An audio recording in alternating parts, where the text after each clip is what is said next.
Hook. Pardonner n'a jamais été faible. C'est ce qui brûle le plus. Elda comprit enfin une chose essentielle.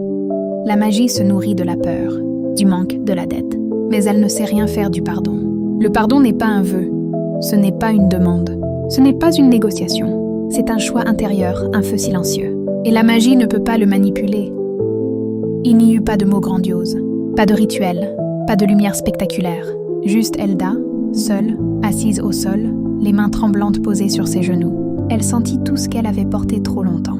Elle pardonna à elle-même de ne pas avoir été assez forte, assez rapide, assez protégée.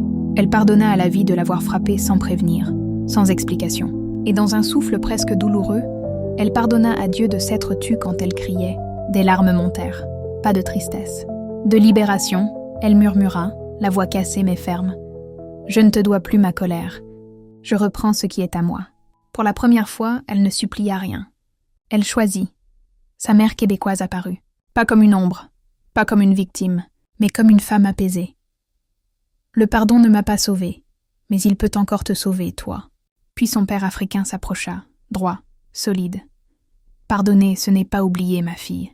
C'est refuser que la douleur décide à ta place. » Il ne la guidait plus. Il la regardait, comme une égale, comme une femme debout. Liam apparut alors, pas blessé, pas affaibli, humain, vivant.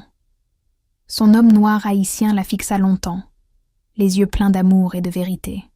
« Je ne veux plus être sauvée si ça te détruit. Aime-moi libre, ou laisse-moi partir. » Elda sentit son cœur se fendre, puis respirer à nouveau. L'amour cessa d'être une chaîne. Il redevint un choix courageux. Le lendemain matin, quelque chose d'inédit se produisit. Le calendrier ne brillait plus. Il ne pulsait plus. Il était silencieux. Pas mort, mais désarmé. Comme un feu privé d'oxygène. Une paix étrange s'installa. Douce, instable. Le pardon avait coupé une source d'énergie. Pas de menace, pas de voix, pas de douleur. Juste une absence. Et c'était plus terrifiant que la violence. Sur le calendrier, une phrase apparut lentement. « Ce feu ne m'appartient pas. » Elda comprit alors. Le pardon ne détruisait pas la magie. Il la forçait à changer de forme. Le 19e vœu, le vœu interdit. La nuit suivante, Elda se leva. Calme lucide, elle posa la main sur le calendrier. Et pour la première fois, elle fit un vœu sans peur. 19e vœu, je rends ce qui ne m'appartient pas.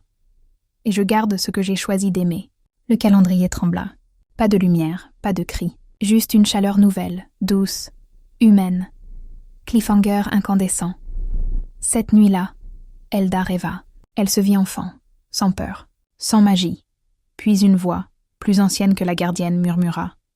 Le pardon libère, mais il appelle toujours un sacrifice.